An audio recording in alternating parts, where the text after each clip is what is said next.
할렐루야, 아멘. 2020년도 시작했는데요, 여러분. 이런 축복이 있었으면 좋겠습니다. 저와 여러분에게 예수님이면 충분하고 또 행복한 한 해가 되기를 축복합니다. 아멘이십니까? 우리 옆에 있는 분에게 이렇게 한번 축복해 볼까요? 예수님 때문에 충분하고 행복한 한 해가 되십시오.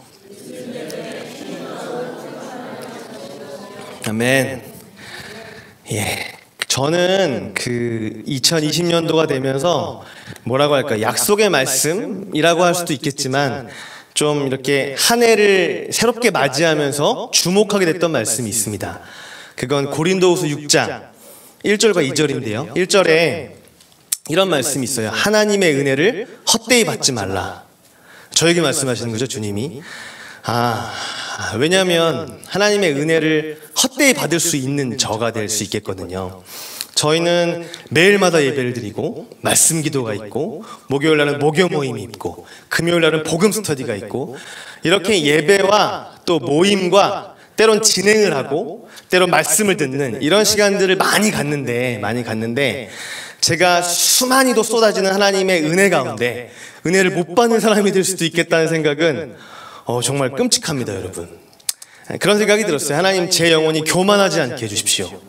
교만하지만 않다면 그게 어떤 예배이건 누구를 통해 말씀하시건 그리고 때로는 청소를 하건 아니면 일자리 어디에 있건 상관없이 하나님의 은혜는, 여러분, 주님을 무소부지하다고 말씀하시잖아요. 안 계신 곳이 없는 거죠. 믿으십니까?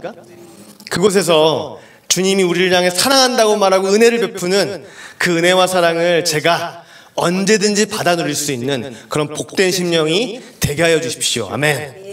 이렇게 받았습니다. 그리고 2절에 보면 그런 의미로 주님이 이런 말씀하셨어요.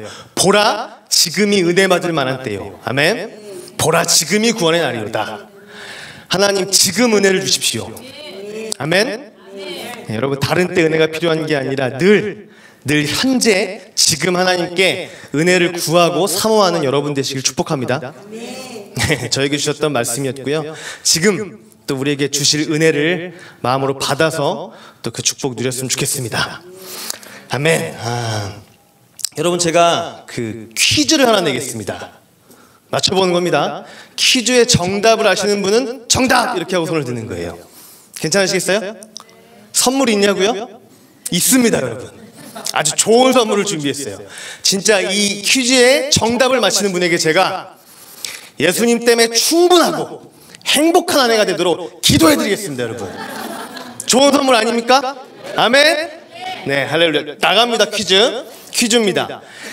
1921년 미국 경찰관이자 법의학자인 존 라슨이 개발했고 뉴욕타임스가 선정하는 미국 5대 발명품에 오르기로 했던 발명품은 무엇일까요? 누구 정답? 없습니까? 이 퀴즈의 정답은 거짓말 탐지기입니다. 1921년 미국의 경찰관이자 법의학자였던 존 라슨이 개발한 거예요. 그런데 뉴욕 타임스가 선정하는 미국 5대 발명품 중에 하나로 선정되었던 그 발명품은 거짓말 탐지기입니다. 들어보셨습니까? 네, 들어보셨잖아요, 그렇죠? 이 폴리그래프라고 하는 거짓말 탐지기는요, 사람이 진실을 말하는지 거짓을 말하는지 알아낼 수 있는 기계입니다. 영화에서 보셨잖아요, 그렇죠? 이 검사를 받는 사람의 무엇을 통해 알 수 있냐면 맥박, 혈압, 호흡, 땀, 이 신체의 기능을 통하여서 이 사람에게 일어나는 정서의 변화가 그래프로 나타나는 겁니다. 그러니까 거짓말 탐지기 앞에서 여러분이 혹은 제가 거짓말을 하는지 안 하는지 진실을 가려낼 때 말이에요, 우리의 맥박, 혈압, 호흡과 땀의 신체 기능을 통하여서 거짓말을 하면 그래프에 변화가 일어나는 겁니다. 여러분, 거짓말 탐지기의 정확도는 혹시 얼마나 정확할까요? 퍼센테이지로 한번 말해보실래요? 얼마나 정확할까요? 그냥 한번 때려 맞춰보세요. 정확합니다. 정확해. 2000년도 초반까지만 해도 80% 이상 정확하다고 했는데 지금 현재는 90% 이상 정확하다고 합니다. 우와, 놀랍죠 여러분? 이 거짓말 탐지기는요, 미국에서 발명이 됐지만 대한민국 경찰청 과학수사관리과에서도 활용이 되고 있을까요? 활용이 되고 있어요 여러분. 1964년부터 2016년도까지 거짓말 탐지기를 도입해서 말이에요, 그 범죄자를 잡을 때 연간 8,000건을, 그러니까 1년에 8,000건의 범죄자를 잡아낸다고 해요 여러분. 놀랍죠 여러분? 근데 이 거짓말 탐지기 개발도 미국 경찰이 했고, 그리고 현재는 최대 사용하는 사람들도 미국 경찰관이에요. 그런데 그 미국 경찰과 미국 정보기관, 그러니까 미국을 포함해서 전 세계의 법정에서 미국 경찰관이 개발한 이 거짓말 탐지기를 그다지 신뢰하지 않는 분위기가 지금의 분위기라고 해요. 왜 그럴까요? 여러분, 거짓말 탐지기의 정확도가 몇 % 이상이라고요? 90% 이상이래요 여러분. 그런데 경찰관은 지금도 그걸 활용하고 있어요. 열심히 활용하고 있는데 미국에서 뉴멕시코주를 제외하고는 법정에서 인정하지 않습니다. 거짓말 탐지기에서 저 사람이 이렇게 거짓말했다고 나왔어요 라고 말하는 결과를 법정에서는 잘 인정하지 않아요. 여러분, 이유는 뭘까요? 이유는 간단한데요, 틀림없는 100%가 아니기 때문입니다. 90% 이상이긴 한데 이 결과가 틀림없는 100%가 아니기 때문에 법정은 이걸 쉽게 인정할 수가 없는 거예요 여러분. 여러분도 그럴 거잖아요, 그렇죠? 여러분, 그런데 만일 100%의 진위를, 진짜인지 가짜인지를 가려내는 거짓말 탐지기가 지금 현재 세상에 있을까요? 네, 세상에는 없습니다 여러분. 그런데 이 세상에 그런 거짓말 탐지기는 존재했었을까요? 없었을까요? 여러분, 그 성경에 보면 진실인지 거짓말인지 진위를 가려내는 신비한 물에 대한 이야기가 나옵니다. 전 사이비가 아닙니다 여러분. 저런 이단이 정초부터 아주 그냥 아니고, 우리 민수기 5장으로 한번 가보시죠. 제가 그 신비한 물에 대한 이야기를 여러분에게 해드리겠습니다. 다시 한번 말하지만 전 사이비가 아닙니다. 민수기 5장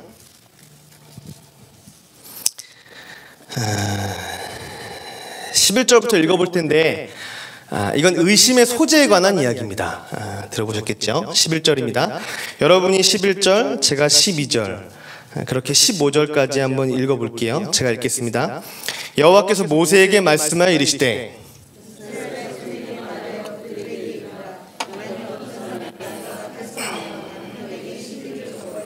한 남자가 그 여자와 동침하였으나 그의 남편의 눈에 숨겨 드러나지 아니하였고 그 여자의 더러워진 일에 증인도 없고 그가 잡히지도 아니하였어도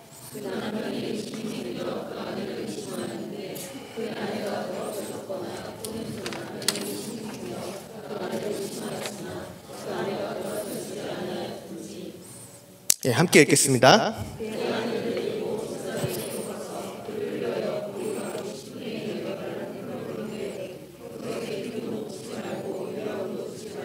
이는 의심의 소재요 죄악을 기억나게 하는 기억의 소재라. 아멘. 여러분 들어보셨겠지만 이건 아내가 임신을 했는데 이게 나의 아이인지 혹은 내 아내가 간음을 해서 임신을 한 건지 남편이 왠지는 모르겠지만 물증은 없지만 심증은 가는, 왠지 저거 내 아이 아닌 것 같은데, 성경은 이런 주제를 다루고 있는데 내 아이가 아닌 것 같은데 하고 의심이 될 때 이게 진짜인지 가짜인지의 진위를 가려내는, 놀랍죠? 의심의 소재에 대한 이야기가 나와 있어요. 그러니까 아직은 결과는 나오지 않았지만 의심이 되는 거예요. 진짜일까? 가짜일까? 내 아이일까? 아닐까? 이렇게 의심이 생긴다면 제사장한테 찾아가서 의심의 소재를 드리고 제사장이 주는 쓴물이라고 표현되어 있어요. 쓴물을 마시면, 그 물을 마셔서 이 아이가 내 아이라면 정상적으로 건강하게 이 아이도 그리고 산모도 같이 이렇게 임신하게 되는데, 만약에 내 아이가 아니면 어떻게 될까요? 어떻게 될까요, 여러분? 한번 가보시죠. 20절, 아니 21절입니다. 21절. 제가 20절, 여러분이 21절 있는 겁니다. 그러나 내가 남편을 두고 탈선하여 몸을 더럽혀서 내 남편 아닌 사람과 동침하였으면,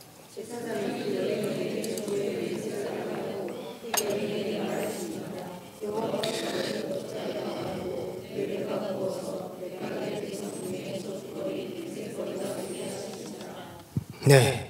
만일 그 여인이 간음했다면요, 저주가 되게 하는 이 쓴물이 그 여인의 창자에 들어가서 배를 붓게 하고 넓적다리가 마르게 되고 이스라엘 민족 가운데 수치와 모멸감을 받는 저주거리가 되는 거예요. 여러분, 결국 이 아내의 최후는 어떻게 되는 줄 아십니까? 법대로 하면 죽음입니다. 이 여인은 죽게 돼 있어요. 사망하게 돼 있다고요. 이 여인의 간음이란 죄 때문에 말이에요. 진위를 가려내는데 진땀 나는 이야기며, 여러분 이건 아주 100% 가려냅니다. 이건 거짓말 탐지긴 아니지만 하나님이 허락한 이 신비한 물은 말입니다. 아주 정확도가 100%예요. 여러분, 이 이야기는 하나님이 우리에게 하고 싶은 이 민수기 5장의 의심의 소재에 대한 이야기는 거짓말 탐지기 혹은 신비한 물에 관한 이야기가 아닙니다. 이 이야기는 하나님은 공의하시며, 아멘, 하나님은 거룩하십니다. 그리고 하나님의 백성은 모든 사람을 속일지언정 거룩하시고 공의하신 하나님을 속일 수는 없습니다. 아멘이십니까? 아멘이시죠? 사실은 하나님의 하나님 되시는 그분의 거룩과 공의에 대한 성품에 관한 이야기며 그분 앞에 살아가는 사람들, 하나님의 백성에 대한 이야기입니다. 할렐루야. 여러분, 근데 함께 주목하고 싶은 이야기가 있어요. 여기 보면 12절에 이렇게 나오는데요, 아내가 탈선하여 남편에게 신의를 저버렸고, 그러니까 이걸 세번역으로 보면 아내가 잘못을 저질러 남편을 배반하여. 그러니까 여러분, 결과가 간음으로 드러났을 때, 그러니까 배반한 거죠. 이 배반한 이 이야기 말이에요. 배반한 이 이야기, 좀 오늘 저에게 주셨던 마음이고 또 제가 함께 전하고 싶은 메시지입니다. 여러분, 사랑하는 아내에게 배신당한 지금 여기 민수기 5장에 나와 있는 남편의 심정은 어떠할까요? 이게 그냥 진위를 가려내는 사건이 아니라 생각 한번 해보십시오. 사랑하는 내 아내가 아이를 임신했고 이 아이가 내 아이인 줄 알고 기뻐하고 설레어하면서 기다렸어요. 그런데 알고 보니 이 아이가 내 아이가 아니라 나를 배신하고 남의 남자의 아이를 갖게 된 아내, 그 배반한 이야기 말이에요. 그때 이 남편의 심정은 어떠할까요, 여러분? 죄송합니다. 여러분, 이 심정을 경험해봤다면 알 수 있겠지만 경험해보지 못했다면 모르겠죠. 그런데 꼭 남편과 아내가 아니더라도, 여러분, 아니더라도 친구나 지인이나 혹은 형제나 아니면 자매나 아니면 부모와 자식 간에 서로가 서로를 향해 실망을 시키거나 배반을 당하거나 배반을 했던 그런 심정 말이에요. 그런 심정 얼마나 아프겠습니까, 여러분? 그런 경험 있으십니까? 오래 기억하지 맙시다. 여러분의 상처를 드러내려는 것은 아닌데, 그럼 제 이야기를 좀 한번 해보고 싶어요. 제가 아주 어렸을 때 아빠가 일찍 돌아가셨거든요. 근데 이 아빠에 대한 기억이 전혀 저한테는 없어요. 그래서 제가 초등학교 3학년 때 아빠가 일찍 돌아가셨다는 이야기를 그때 들었습니다. 그때 듣고 그때로부터 이후에 아빠에 대한 이야기를 친척 집에 가면 할머니가 해주고, 할머니한테는 아들이니까 내 아들이 어떠했다, 그리고 우리 엄마는 네 아빠가 어떠했다. 그러니까 우리 아빠가 살아있을 때 아빠가 어떤 분이었는지에 대한 이야기를 해주는 건 할머니나 엄마뿐이었던 것 같아요. 그리고 뭐 가끔 삼촌들이. 근데 그때 저한테 나쁜 이야기 해줬을까요? 그럴 리 없죠, 여러분. 전 아빠에 대한 좋은 이야기만을 듣고 학창시절을 지내왔어요. 제가 이제 그 학창시절 10대가 지나서 20대가 됐고, 저는 이제 목회자의 길을 걸어간다고 이렇게 신학도가 됐었는데, 대학교 2학년 때쯤인가 그 어머니랑 집에서 이렇게 있는데 그때 가정 예배를 드렸던지 아닌지 잘 기억이 안 나지만 그때 당시에 어머니가 갑자기 그 아빠의 이야기를 꺼내시는데, 아빠의 좋은 이야기만을 했던 엄마가 아빠에 대한 나쁜 이야기, 안 좋은 이야기를 하는 거예요. 근데 엄마의 마음이 왜 그랬는지 모르겠어요. 그 속에 있는 이야기를 저한테 하기 시작했는데, 그 아빠가 엄마랑 같이, 엄마가 아빠랑 결혼하고 나서 아빠가 그 엄마를 배신했던 이야기, 그러니까 바람 폈던 이야기를 저한테 해주시면, 저 처음 들었습니다. 대학교 때 처음 그 이야기를 하면서 울고 있는 엄마의 모습을 보는, 그때 제가 20대 초반이었거든요. 지금 마음 되게 아프더라고요. 제가 엄마를, 울고 있는 그 엄마를 제가 이렇게 안고 제 어깨에 기대어서 엄마를 위해서 기도했던 기억이 납니다. 사랑하는 엄마의 마음을 주님께 올려드렸던 기억이 나요. 제가 다 모르죠. 저희 엄마의 마음을 다 모르지만 그때 20대 초반에 봤던 아빠에게 배신당했던 엄마의 심정을 제가 처음으로 함께 아파하면서 기도했던 기억이 있어요, 여러분. 물론 지금은 어머니가 주님의 마음으로 아빠를 향해 용서와 또 덮어주는 마음이 생겼다는 걸 알고 있습니다. 주님이 하셨죠. 할렐루야. 여러분, 그 배신한 아내 혹은 간음한 남편을 용서하고 덮어주는 건 굉장히 불가능해 보입니다, 여러분. 이런 아픔을 가진 사람이 지금 현대, 죄송합니다만 여기에 있는 분들도, 제가 잠깐 나눴지만 남편과 아내에 대한 이야기가 아니어도 배신당한 이야기가 여러분에게 삶에 있으시겠죠? 현대의 그 간음한 사건, 그리고 배반당한 남편과 아내의 이야기는 많이 있을까요? 아주 많아요, 여러분. 사실 우리가 쉬쉬해서 그렇지 아주 많습니다. 특별히 간통죄가 법적으로 폐지된 대한민국은 그런 일 아주 비일비재합니다. 제가 언제 그것을 피부로 와닿게 느꼈냐면, 저희 지금 가족의 이야기를 했지만 제가 어느 한 지역에서 순회 선교사로 사역하고 있었는데요. 그때 그냥 어떤 그런 은혜에 대한 이야기들 나눴을 때였는데, 놀랍게도요, 내 남편에게 내가 배신을 당했고 내 남편은 지금도 바람피고 있는 중입니다 라는 이 마음 아픈 이야기를 저한테 한두 명이 한 게 아니에요. 어떤 분은 처음에는 평범하게 정상인이었는데 갑자기 눈이 멀어버리신 거예요. 눈이 멀어버리자 남편은 아내를 지키지 않았고 그때부터 간음하기 시작한 거죠. 여러분, 그분이 저한테 이렇게 얘기했어요. 선교사님, 우리 여기 바닥이 좁습니다. 아무한테도 말하면 안 돼요.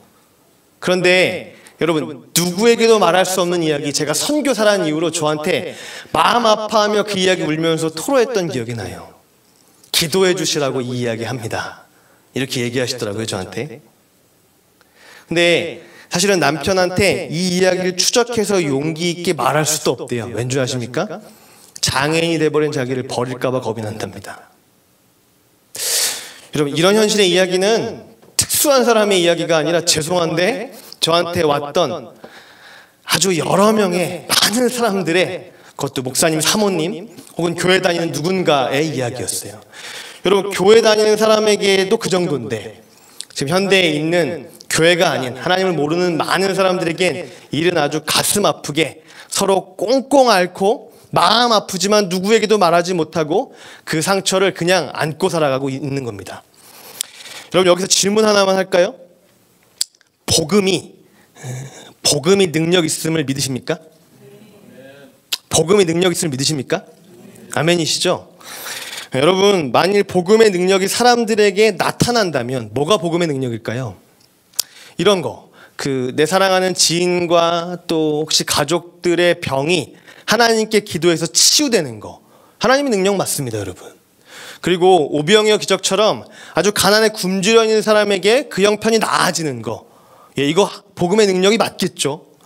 그리고 무리를 걷는 것 같은 초능력이 필요한, 지금 나의 현 상황 앞에 마치 초능력 같은 하나님의 능력이 나타나는 거, 그리고 겹겹이 쌓여있는 내 상황의 문제가 해결되는 이 능력도 분명 하나님의 능력이 맞을 겁니다, 여러분. 맞죠? 이게 하나님의 능력이 아니라고 할 수 없습니다. 그런데 진정한 복음의 능력이라면 용서받을 수 없는 우리와 같은 죄인을 하나님이 용서하신 사건입니다. 믿으십니까? 아멘? 여러분, 전 진정한 복음의 능력은 용서받을 수 없는 죄인, 그 죄인이 용서받은 사건이라고 확신합니다. 또한 용서를 받아본 우리가 누군가를 용납하고 용서하고 사랑할 수 있다면 이거야말로 복음의 능력입니다. 여러분, 동의하시는 분 크게 아멘. 결국 복음의 능력은요, 모든 것이 하나님의 능력이라 말할 수 있지만 복음의 능력의 최고복은 용서와 사랑입니다. 할렐루야. 전 제 주변에서 이 복음의 능력, 제가 지금 말했던 이 복음의 능력을 경험하며 살아가는 사람들의 이야기를 들어볼 수 있어요. 여러분, 놀라워요. 아니, 병이 났대요. 뭐가 해결됐대요. 소원이 성취됐대요. 기쁜 일 맞고 참 좋은 일 같을 수 있겠지만 정말 불가능해 보이는 이야기는요, 여러분, 누군가를 용납해내고 정말 미워하고 용서할 수 없는 사람을 용서해내고 사랑할 수 없을 것 같은 그 사람을 사랑하는 거, 이거야말로 복음의 능력입니다. 여러분, 할렐루야. 전 최고라고 생각해요. 그게 그냥 많이 있지만 진짜 복음 이후에 살아가는 지금 여기 계신 분들도 그렇지만 많이 들었고 많이 그런 일들을 경험하고 있지만 여러분, 이거 흔한 이야기가 아니라 가벼운 이야기가 아니라 기적 같은 이야기입니다. 아멘이십니까? 만약에 여러분의 삶에 누군가를 용서하고 있다면, 내가 또 누군가에게 용서를 받고 있다면 여러분, 가장 놀라운 기적이 우리에게 일어나고 있는 줄 믿습니다. 아멘이십니까? 몇 가지 사건이 좀 기억이 났어요. 한 번은 한 선교사님한테 들었는데, 현장에서 선교를 할 때 자기도 모르게 자기 아내가 현장에 있는 동료 선교사와 오랫동안 간음을 하고 있었던 이야기를 한번 해준 적이 있어요.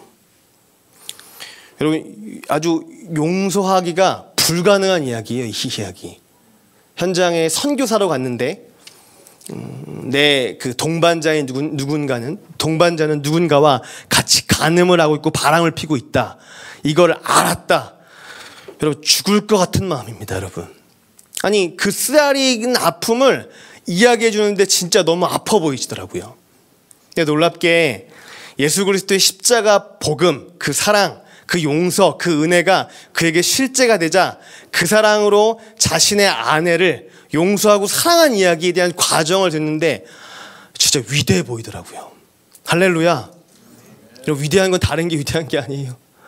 막 홍해 바다가 갈라지는 것보다 더 위대한 건 바로 그런 거라고 저는 생각해요. 아멘. 그리고 어느 날인가 어떤 모임을 마치고 제 동료 선교사가 집으로 돌아왔는데, 저랑 룸메이트였거든요. 그때 동료 선교사가 정말 자기가 있었던 그 모임에서 놀라운 이야기를 들었다는 거예요. 난 진짜 복음의 증인을 봤다는 거예요. 그러면서 여러분, 그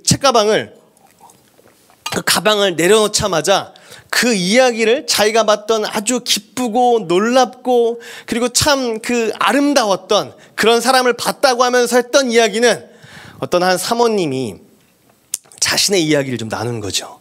나눴는데 아무에게도 말할 수 없었던 자신의 남편이 자신의 있는 교회의 그 여자 성도들과 죄송합니다. 제가 새해부터 바람을 이렇게 폈는데 이게 안타까운 우리 현실 아니겠습니까, 여러분? 존재적 죄인의 바람을 폈는데 누구에게도 말 못하고 한 사람이 아니라 몇 사람이나 그렇게 바람을 핀 거예요. 그리고 바람을 폈다는 것을 알게 되고 왜 나를 배신했냐고, 왜 간음했냐고 그렇게 추궁해서 물어보면 여기 있는 이 남편이라는 목사님은 회개하지 않고 머리끄댕이를 잡고 오히려 때리기 시작했답니다. 여러분, 그게 용서했던 과정 중에 나온 이야기예요. 생각해 보십시오. 그게 아내이건 남편이건 그 여러분의 이야기라고 생각한다면 이게 분노할 일 아닙니까?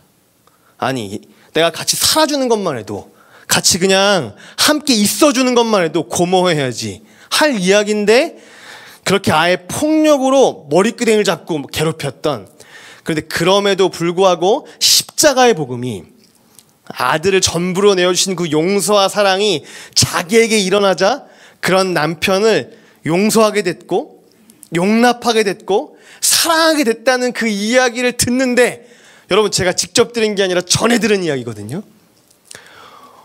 진짜 그 사람이 그렇게 기뻐하고 진짜 아름다운 장면을 봤다고, 너무 위대한 증인을 봤다고. 할렐루야. 너무 위대해 보였습니다.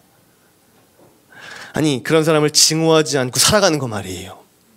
잠시 그런 기억이 날 때 마음이 아프고 생각도 하고 싶지 않겠지만 그런 사람을 진짜 용서해내고 함께 품어내고 사는 거 말입니다. 할렐루야. 아멘.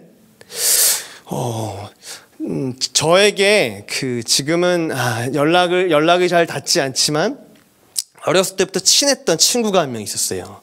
근데 그 친구가 하나님 믿게 됐고 같이 교회를 다니게 됐습니다. 그런데 제가 경험했던 복음학교라는 곳에 그 친구를 초청했죠. 그리고 그 친구는 복음학교에 왔습니다. 근데 복음학교를 하면서 하나님의 사랑에 대한 이야기, 복음에 대한 이야기를 듣다가 그 친구가 하나님 앞에 자신의 고백을 드리는데 진짜 부들부들 떨면서 내가 하나님 앞에 전부를 드릴 수 있고 나도 헌신할 수 있고 다 할 수 있는데 내가 한 가지만은 못하겠다고, 내가 이것만은 죽어도 하나님의 명령에 하나님의 뜻에 순복할 수 없겠다고, 이거 하라면 나 죽을 것 같다고 하면서 부들부들 떨면서 했던 이야기가 뭐냐면 자신의 아버지를 용서할 수 없다는 이야기였어요. 여러분, 이 친구의 아버지가 어떤 분이냐면, 제가 중학교 2학년 때부터 그 친구랑 친구였는데, 이 친구의 아버지는 술만 마시면 집안을 다 때려 부시고 그리고 자식이며 아내며 두들겨 패는 남편이자 아빠였어요. 엄마가 말이에요, 이 친구가 아주 어렸을 때 더 이상은 못 견뎌서 집에서 도망쳐 버렸습니다. 그 친구랑 조금 친해져서 같이 속 이야기를 하다가 그 친구가 그 친구 이야기를 해주는데 너무 아파하면서 하는 이야기였어요. 아직도 눈에 선하대요. 자기를 두고 보따리 갖고 떠나가는 엄마의 모습, 그리고 어느 땐가 자기 집에 와서 내 자식 잘 있나 이렇게 쳐다보는 모습 말이에요. 그 장면이 어렸을 때 그냥 눈에 선하다는 거예요. 근데 견뎌낼 수가 없어요. 이 아버지의 주사가 얼마나 심했는지. 근데 이 아빠가 어느 날인가 어떤 은혜를 받고 스님이 됐답니다, 여러분. 어떤 은혜를 받고 목사가 된 게 아니라 스님이 된 거죠, 여러분. 기억납니다. 그 집에 가면 막 이 아버지가 진짜 딱 이렇게 스님이 되셔가지고 한 번씩 이렇게 집에 이렇게 있는 걸 제가 봤거든요. 그런데 여러분, 죄송합니다. 제가 뭐 불교계와 스님을 욕하는 게 아닌데 이분은 스님이었지만 가끔 술을 또 드셨어요. 술을 또 드시고 잘 괜찮았다가 또 한바탕씩 이렇게 하는. 근데 이 아빠에 대해서 어렸을 때부터 그 증오심과 분노가 쌓여왔는데 이제 이 친구는 키도 185가 키가 됐고요. 등치가 굉장히 좋은, 힘이 좋은 친구가 돼버렸죠. 이제 아빠한테 두들겨 맞을 나이는 아니에요. 그런 몸도 아니라고요. 아빠를 두들겨 팼으면 팼지. 근데 이 아이가 어른이 돼서 그렇게 복음 앞에 서고 하나님이 나를 용서했던 그 이야기를 듣는데 말이에요. 듣는데 이 친구가 부들부들 떨면서 그 복음 앞에서 결정한 한 가지가 있다면 내가 그 아버지를 용서하겠다는 거예요. 할렐루야. 여러분, 눈물 범보이가 되면서 그 친구에게 처음으로 일어났던 결단이었습니다. 언제나 아버지는 증오와 분노의 대상이었어요. 이 친구의 고백이 고백으로 끝나지 않았어요. 이 친구 어떻게 했는 줄 아십니까? 집으로 돌아가자마자 무릎 꿇고 아빠한테 울면서 이야기했대요. 아빠 나한테 어떻게 했었는지 기억나지? 어떻게 했었는지 기억나죠? 이 아빠가 커가면서 자식들에 대해서 미안한 마음이 있었거든요. 근데 펑펑 울면서 내가 그 아빠를 용서하기로 했다고. 그리고 또 하나는 그런 아빠를 미워하고 증오해서 죄송하다고. 형, 놀랍지 않습니까? 아빠, 부탁이 하나 있는데 나랑 교회 한 번만 가자. 나에게 일어난 이 이야기가 어떻게 일어나는지 아빠한테 좀 들려주고 싶어. 세상에 하나님이란 분이 나 같은 죄인을 사랑해서 아들을 십자가에 내어주셨대. 나 같은 사람을 용서했대. 아빠, 이 이야기 들어야 돼. 여러분, 스님한테 하고 있는 이야기입니다, 지금. 여러분, 그 진실하게 하나님 앞에 섰던 그 친구의 이야기가 스님을 교회 가게 만들었습니다. 할렐루야. 그때 함께 다녔던 교회에 전도 초청자치가 있었거든요. 머리 빡빡이 갖고 스님이 그 전도 초청 장치에서 복음을 들었어요. 할렐루야. 여러분 놀랍지 않습니까? 이게 우리가 경험하는 그 어떤 기적보다, 여러분 우리에게 그냥 뭐 저 한강이 갈라지고 뭐 갑자기 막 하늘에서 뭐가 쏟아지고 땅이 갈라지고 이런 것과는 비교가 안 되는 가장 놀라운 기적, 가장 완전한 기적, 가장 위대한 일이 일단 바로 이것인 줄 믿습니다. 믿으십니까? 여러분 만약 이런 일이 여러분에게 일어나고 있다면 놀라운 기적과 위대한 일을 경험하고 사는 줄 믿습니다. 아멘. 여러분 이런 생각을 한번 해보자고요. 만일 민수기 5장에 나오는 남편이 그 배신을 당한 쓰라린 아픔을 갖고 있고 미움과 아내를 향한 증오하는 마음이 일어나는 그 남편이 사람이 아닌 우리에게 복음이 되어주셨던 영원한 참 남편이신 예수 그리스도라면, 예수 그리스도 하면 그 사실의 진위를 가려내는 의심의 소지에 쓴물을 마시고 결과가 가늠한 걸로 나타났을 때, 가늠한 걸로 나타났을 때 그 남편이 만약 우리가 아니라, 그 사람이 아니라, 그 현장에 있었던 인간 누가 아니라 영원한 참 남편이 되시는 예수 그리스도였다면 그 배신한 여인에게 어떻게 했을까요? 여러분 성경 전체는 예수 그리스도를 말하고 있다는 거 아시죠? 아멘. 인간 남편은 실패했습니다. 미워하고 증오하고 저주하고 수치를 당하고 결국 그 법대로 그 여인은 죽어야 되는 것으로 맡겨놨을지 모르는데, 영원한 참 남편이신 예수 그리스도가 그때 현장에서 그 배신을 한 아내의 남편이었다면 과연 어떻게 했을까요? 여러분 우리 이 이야기 어렵지 않게 요한복음 8장에서 이 이야기에 주님이 어떻게 했을지 그분의 마음이 드러납니다. 찾아보지 않으셔도 돼요. 여러분 다 아는 이야기입니다. 어느 날 예수님이 감람산으로 가셨습니다. 이른 아침에 성전에서 사람들을 가르치고 있습니다. 그때 율법학자와 바리새인이 어떤 한 여인을 마치 머리끄댕이를 질질 끌고 와서 이렇게 바닥에 패대기 치면서 이렇게 얘기하는 겁니다. 어이 예수님, 이 여인이 현장에서 가늠하다 잡혔어. 여러분 이렇게 말하고 있는 사람이 율법학자이며 바리새인입니다. 무슨 말이냐면, 그러니까 하나님의 말씀으로 사람들을 가르친다고 말하는 율법학자 바리새인이 가늠하다 현장에 잡힌 여인의 머리끄댕이를 잡고 질질 끌고 와서 내 패댕이 치면서 하는 얘기예요. 여러분 이 이야기를 묵상하다 보면 바로 이런 이야기가 마음에 와닿는데요. 여러분 하나님의 말씀은 가졌는데 주님의 마음은 없어요. 여러분 혹시 이 가늠하다가 현장에 잡힌 여인이 얼마나 수치스러울지, 얼마나 부끄러울지, 이 여자가 결국 법대로 돌로 쳐 죽임을 당해야 되는 이 여자의 현실은 어떠한지에 대한 아픔과 이 여자에 대한 걱정은 전혀 조금도 없어요. 다만 시기나고 질투나는 그 예수님을 쫑크 먹이고 부끄러움 주고 깔아뭉개려고 이 여인을 옳거니 잘됐다, 너 이 가늠하다 현장에 잡힌 여인이 옳거니 잘됐다, 이 여인을 이용해서 여러분 영혼을 이용하고 있는 거예요. 이 영혼을 걱정해줘야 될 하나님의 말씀을 가진 목사 같은 바리새인과 율법학자들이 이 영혼에 대한 걱정은 전혀 없고 언제나 자기에 대한 관심만 있는 거죠. 그리고 이 여인을 데리고 와서 이야기하는 거죠. 예수님, 이런 여인, 이 더러운 여인, 이 난잡한 여인, 모세 법대로 하면 돌로 쳐 죽임을 당해야 되는데 예수님 뭐라고 말하겠소? 얘기해 보시오. 뭐라고 말하겠습니까? 그때 예수님이 어떻게 했는지 기억나시죠?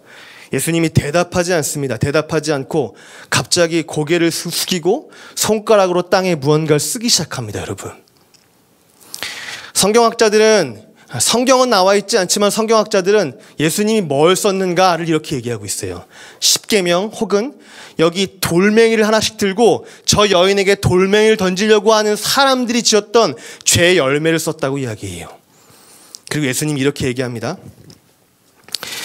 여기 죄 없는 자가 너희 가운데 죄 없는 사람이 먼저 이 여자에게 돌을 던져라. 이때 우리가 알다시피 돌을 한 명도 던지지 못했어요. 여러분, 그 세상의 빛이 되신 예수님이 그들의 영혼을 비추고 있는데 너희 중에 죄 없는 자가 저 더러운 난잡한 가늠하다 현장에 잡힌 여인을 향해 돌 던져라 하는데 돌 던질 사람이 아무도 없었어요. 상대적으로 내가 누구보단 깨끗하고 누구보단 의롭다는 걸 비교하면서 드러낼 수는 있고 증명해낼 수는 있는데 절대적인 의가 되시는, 세상의 빛이 되시는, 죄가 전혀 없으신 하나님 앞에서 의를 말할 자가 아무도 없었기 때문이에요. 죄 없는 자가 돌을 던지는 겁니다. 의인은 없나니 하나도 없으며 할렐루야. 모든 사람이 죄를 범하였음에 하나님의 영광에 이를 수 없습니다. 아멘이십니까? 이 말씀을 들은 사람들이 어린아이로부터 노인까지 하나씩 그 현장에서 사라지기 시작했어요. 그리고 예수님과 그 여인만 남았습니다. 너희 중에 죄 없는 자가 먼저 돌을 던져라. 여기 유일하게 이 여인에게 돌을 던질 수 있는 한 분이 계십니다. 죄 없으신 예수님 말이에요. 근데 예수님이 돌 던지지 않아요. 그리고 이렇게 얘기합니다. 나도 너를 정죄하지 않노니 다시는 죄를 범하지 말라. 할렐루야. 아멘. 여러분, 이 이야기 우리의 이야기 아닙니까? 그 민수기 5장에서 가늠하다가 남편을 배신한 그 쓴물 마시고 저주받아야 된 그 여인과 요한복음 8장에 나오는 이 여인의 이야기, 사실 우리의 이야기 아닙니까? 저 성경에서 참 감동이 되는 몇 가지 제 마음에 남는 구절들이 있는데 그 중에 하나는 히브리서 11장 16절에 나오는 말씀이에요. 히브리서 11장 16절 하반절에 보면 이런 말씀이 나와 있습니다. 하나님이 그들의 하나님이라 일컬음 받으심을 부끄러워하지 아니하시고. 여러분, 이 구절에 머물 수밖에 없었어요. 하나님이 그들의 하나님이라 부름받는 걸, 일컬음 받는 걸 부끄러워하지 아니하신대요. 여러분, 저와 여러분의 하나님이 되기를 부끄러워하지 않는데요, 여러분. 당연한 이야기 아닙니다, 여러분. 당연한 건 말입니다. 하나님은 우리와 같은 자녀를 부끄러워하셔야 합니다. 그게 당연한 이야기예요. 아니, 거룩하시고 고귀하시고 아름다우신 주님이 우리와 같은 죄인을 너가 내 아들이야, 너가 내 딸이야, 사랑하는 아들아, 이렇게 말하는 거, 그리고 그 하나님과 우리와는 전혀 어울리지 않아요. 전혀 매칭이 되지 않아요, 여러분. 맞습니까? 하나님이 우리를 부끄러워하셔야 합니다. 이게 맞아요, 여러분. 여러분, 한번 사람 부모만 해도요, 자기 자녀에 대해서 공부 잘하고 외모가 번듯하고 그리고 기능이 출중하고 학벌 좋고 직업 좋은, 여러분, 그런 사람을 자랑스러워합니다. 맞습니까? 근데 반대로 말이에요. 인간 부모만 해도 내 자식이 공부도 못하고 얼굴도 못생겼고 할 줄 아는 건 아무것도 없고 학벌도 변변치 않을 뿐만 아니라 백수예요, 여러분. 그러다가 내 아이가 장애인이잖아요. 제가 어렸을 때 기억이 있어요. 저희 동네 빌라에 한 집에 형이 소아마비였거든요. 이 아줌마가 자기 집에 사람 데려가는 걸 꺼려해요. 자, 어린 나이에 몰랐는데 나중에 커가면서 알게 됐어요. 이 아이가 내 아이입니다 이렇게 말하는 게 꺼려지는 거예요, 여러분.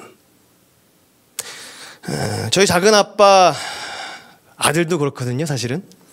중규라는 아이인데 이 친구 30이 지금 넘었어요. 근데 낳았을 때부터 아무것도, 그냥 아예 마비 증상이 있는 아이거든요. 작은 엄마, 작은 아빠가 얼마나 힘들어하면서 이 아이를 키웠는지 몰라요.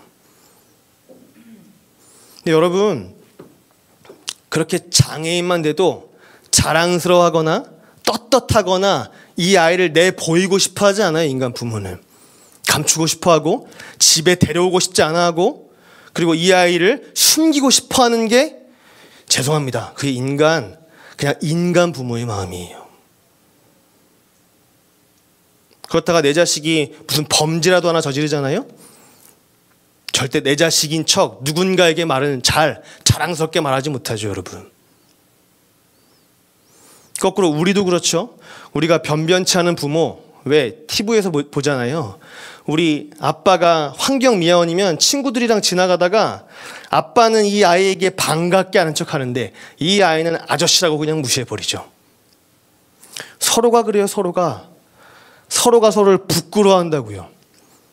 자랑스러워하지 않고 부끄러워해요.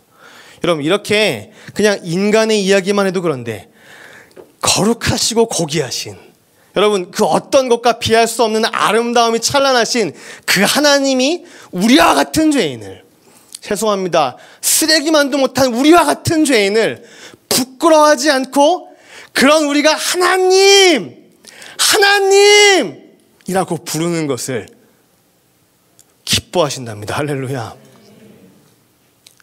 내가 너의 하나님 되기를, 너의 하나님이라 일컬음 받기를 부끄러워하지 않을게.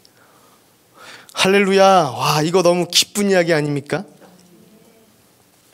여러분, 저와 우리는 얼마나 사람들 앞에서 또 하나님을 부끄러워한 적 많았습니까? 복음을 영화롭게 그 주님의 뜻을 향해 당당하게 순종하고 그분의 이름을 드러내기보다, 아니, 누가 누구를 부끄러워해야 되는데, 하나님이 우리를 부끄러워해야 되는데 우리가 하나님을 부끄러워한 적이 너무나 많은, 여러분, 놀랍게도 다 손가락질하고 돌 던지려고 하는 죄인 된 나에게 한번 생각해 보자고요. 민수기 5장에 있는 그 배신한 여인과 요한복음 8장에 나오는 현장에서 가늠하다 잡힌 그 여인, 여러분, 그 여인에게 돌 던져도 돼요. 모세 율법에 의하면 그런 여인은 돌 맞아 죽어야 되니까요. 그리고 그때 그 민수기 5장에 나왔던 그 현장에서 저주거리가 되고 수치거리가 되고 모욕거리가 되고 너는 죽어 마땅해 하고 죽어야 맞아요, 여러분. 그게 우리 아니겠어요, 우리? 근데 여러분, 그렇게 손가락질 받고 돌 던지려는 죄인 된 우리를 감싸 안으시면서 주님이 외치시는 겁니다, 여러분. 할렐루야. 그 가늠한 여인이 내 신부라는 거예요. 그 더럽고 추잡하고 죄 많은 저 자식이 내 자식이요! 라고 이야기하는 거예요, 여러분. 아니, 너무 감동이 되는 얘기 아닙니까? 아니, 그랬다는 거 아니에요, 그 이야기?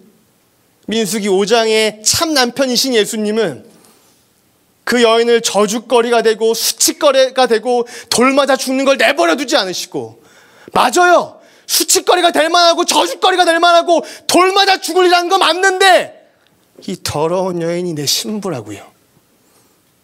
대신 나에게 돌을 던지시오. 그 쓴 잔 내가 대신 마시리다. 그 쓴 잔 내게로 돌리시오. 그 쓴 잔은 저주의 쓴물이거든요. 그 저주의 십자가 내가 대신 지겠소.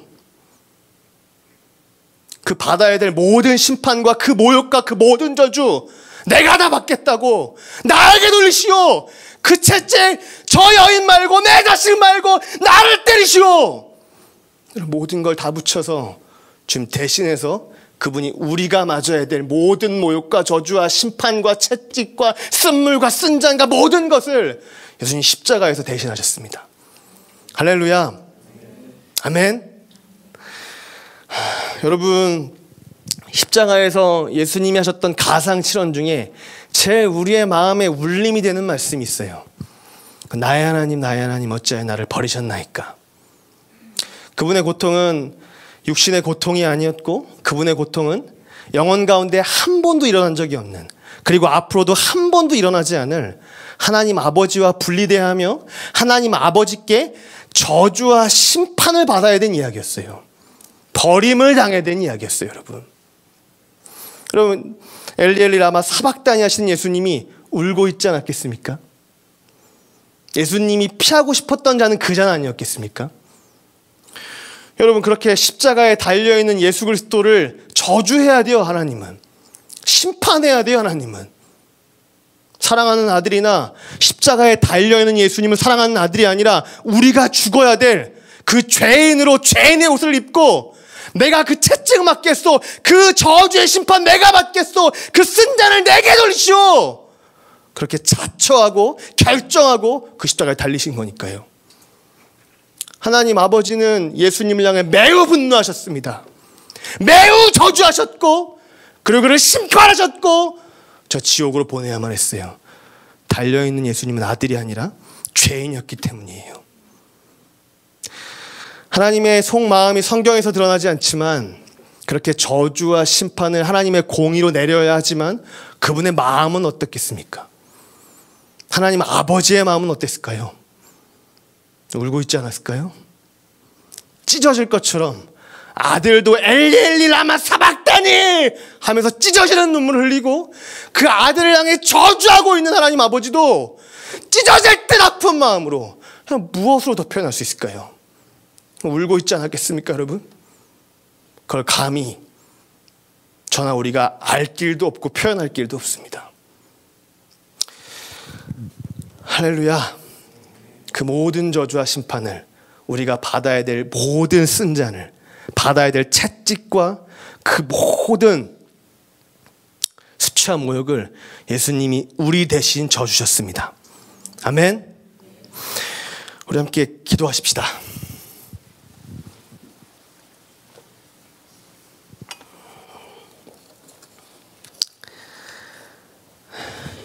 (2020년도) 첫 그레이스 타임인데 다른 무엇보다 이 죄인 되었던 우리와 같은 요한복음 8장에 나오는 현장에서 가늠하다 잡힌 여인이요, 남편을 배신할 수밖에 없는 가늠한 그 아내, 저주와 수치거리와 모욕거리가 되어서 저 돌 맞고 죽어야 될 그 죄인이 우리라고 말씀하시는 그런 우리를 향해 사랑하되 끝까지 사랑하셨고 그 잔을, 그 쓴 잔을 내게 돌리시오. 그 돌 내가 대신 맞겠소. 그 채찍과 저주와 심판과 그 십자가 내가 대신 지겠소 라고 말씀하고 계시는 그 예수 그리스도의 사랑 이야기 우리 알고 있고 많이 들었습니다. 2020년도 다른 게 더 필요한 것이 아니라 하나님 이 사랑이면 충분하겠습니다. 하나님 이 사랑 더 우리의 영혼 안에 깊어지게 해주십시오. 아멘이십니까? 우리 먼저 감사합시다. 하나님, 우리와 같은 죄인을 사랑하사 내가 대신 받아야 될 모든 저주와 심판을 받아주신 주님의 십자가, 그 넓고도 깊고도 높은 그 사랑을 찬양하고 감사와 경배를 올려드립니다. 하나님, 2020년도 이 한 해에 그 사랑이 우리에게 더 깊어지고 그 사랑이 더 우리 가운데 실제될 수 있도록 우리를 그 사랑으로 인도해달라고 우리 주님 앞에 기도하십시다. 기도합니다.